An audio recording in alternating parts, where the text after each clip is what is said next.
여자를 속이는 남자의 특징. 이런 남자 절대 피하세요. 오늘은 남자가 진심인지 아닌지 구별하는 방법이라는 주제로 이야기해 보려고 합니다.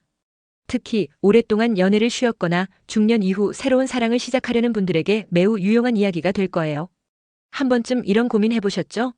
이 사람이 정말 나를 진심으로 좋아하는 걸까?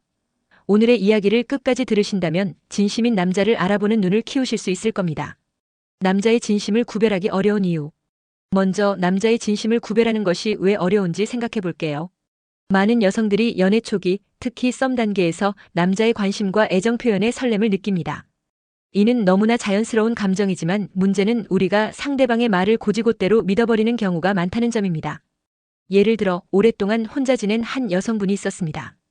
어느 날 한 남자를 만나게 되었는데 그는 처음부터 매우 적극적으로 다가왔습니다.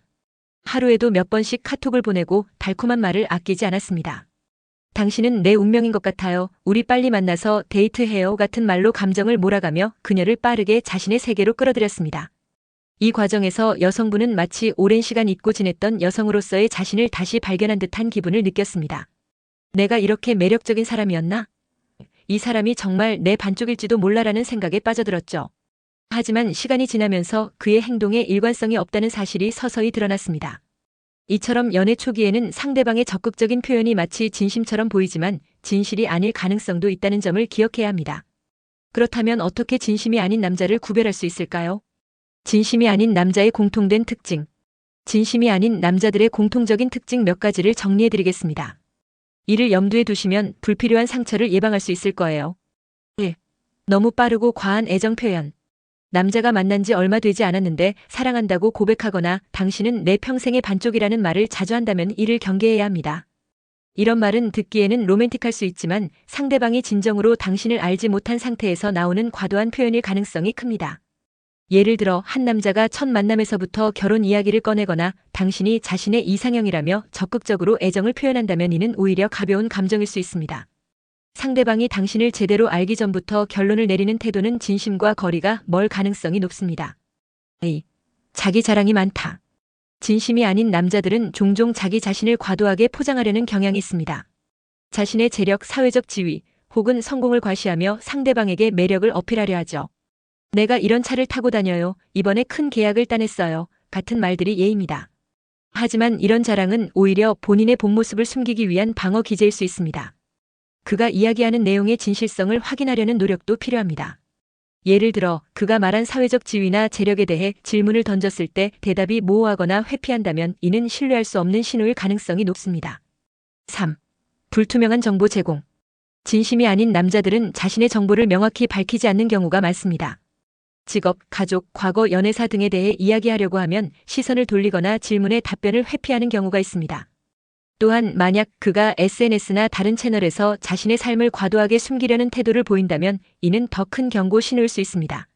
자신을 투명하게 드러내지 않는 사람은 나중의 관계에서 더 큰 문제를 일으킬 가능성이 큽니다. 4. 여러 명과 동시에 관계를 맺으려 한다. 진심이 아닌 남자들은 한 사람에게만 집중하지 않고 여러 사람에게 동시에 관심을 보이는 경우가 많습니다. 예를 들어 당신에게 사랑한다고 고백하면서도 다른 여성들과 지속적으로 연락을 주고받는다면 이는 그가 진정성을 가지고 있지 않다는 강력한 신호입니다. 진정한 연애를 위해 필요한 것 나만의 기준 세우기. 진정한 연애를 위해서는 나만의 기준을 세우는 것이 가장 중요합니다. 기준 없이 연애를 시작하면 상대방의 외모, 매력적인 말 혹은 재력에 쉽게 흔들릴 수 있습니다. 저 같은 경우 성실하고 반듯한 삶을 사는 사람이라는 기준을 세웠습니다. 성실함은 단순히 일이나 재정적 안정뿐만 아니라 상대방의 삶 전체를 보여주는 중요한 가치입니다. 자기 삶에 책임을 지고 타인에게 피해를 주지 않으며 정직한 태도로 살아가는 사람은 함께할 가치가 있습니다. 연애를 준비하는 자세. 마지막으로 연애를 준비하는 데 도움이 될 몇 가지 팁을 드릴게요. 1. 남자의 진심을 테스트하는 질문 예시. 우리 관계를 발전시키고 싶다면 구체적으로 어떤 계획을 가지고 있나요? 가족이나 친구들에게 나를 어떻게 소개했나요? 당신에게 가장 중요한 삶의 가치는 무엇인가요? 이런 질문에 답변이 진지하고 구체적이라면 그 사람이 진정성을 가지고 있을 가능성이 높습니다. 반면 질문을 회피하거나 대답을 얼버무린다면 그의 진심을 다시 생각해 봐야 합니다. 2. 주관을 잃지 않기. 매력적인 상대를 만나더라도 여러분이 세운 기준을 끝까지 지키는 것이 중요합니다. 기준에 맞지 않는 상대에게 휘둘리기 시작하면 관계가 건강하지 않은 방향으로 흘러갈 수 있습니다. 3. 자신을 사랑하기. 스스로를 존중하고 사랑할 줄 아는 사람은 상대방에게도 진정한 사랑을 줄 수 있습니다. 연애는 나 자신이 행복한 상태에서 시작하는 것이 가장 좋습니다. 여러분도 자신이 어떤 사람을 만나고 싶은지, 어떤 가치를 중요하게 생각하는지 깊이 고민해 보세요. 그리고 그 기준을 종이에 적어 보세요. 이렇게 하면 기준에 맞지 않는 사람을 걸러낼 수 있을 뿐만 아니라 기준에 맞는 사람을 알아볼 안목도 키울 수 있습니다.